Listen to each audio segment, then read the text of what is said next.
Indians are obsessed with victim blaming because when was the last time you saw a post about a woman being raped, about a child being sexually assaulted, or someone being harassed, and the comment section weren't automatically questioning the victim?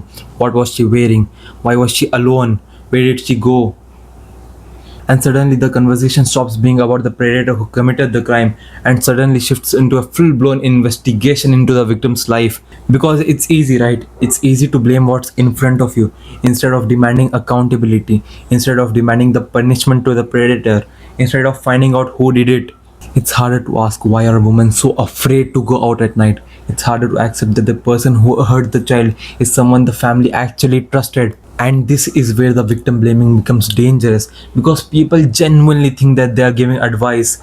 You should have screamed, you should have shouted, you should have ran away, you should have fought back. No, the crime is committed. Of course, they tried all of that. So stop blaming the victim. Stop shifting the responsibility of the crime to the victim instead of actually demanding justice. Prevention and responsibility are two different things. Yes, we should teach children how to be safe. We should teach children how to stay away from predators. But what if the predator is someone inside the family?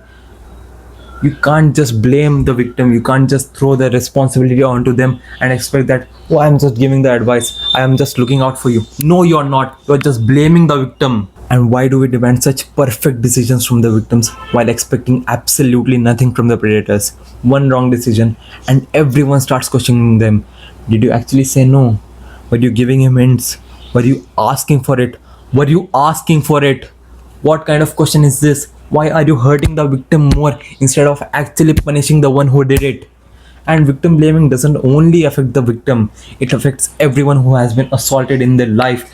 They become scared of reporting it. What if the society judges me? What if they judge me for this? What if they ask me questions? Why? What were you wearing? Why were you alone at night? Where were you going? Why did you trust him?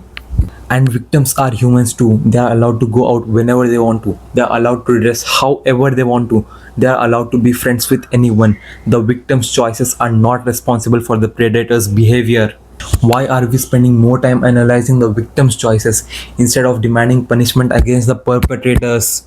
The problem is that we have grown so comfortable telling potential victims how to behave that we have stopped demanding accountability. We have stopped teaching people not to harm others. We have stopped teaching people not to prey on others. And for once, imagine what it does to the victim's mind psychologically. You have had your dignity, your respect taken away from you.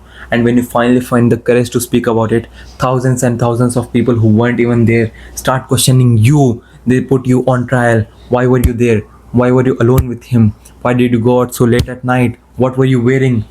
The victim is being asked to explain the tiniest bit of their choices, while the perpetrator's choices are just being treated as an afterthought. And that is what makes victim blaming so dangerous because the person has already gone through it once.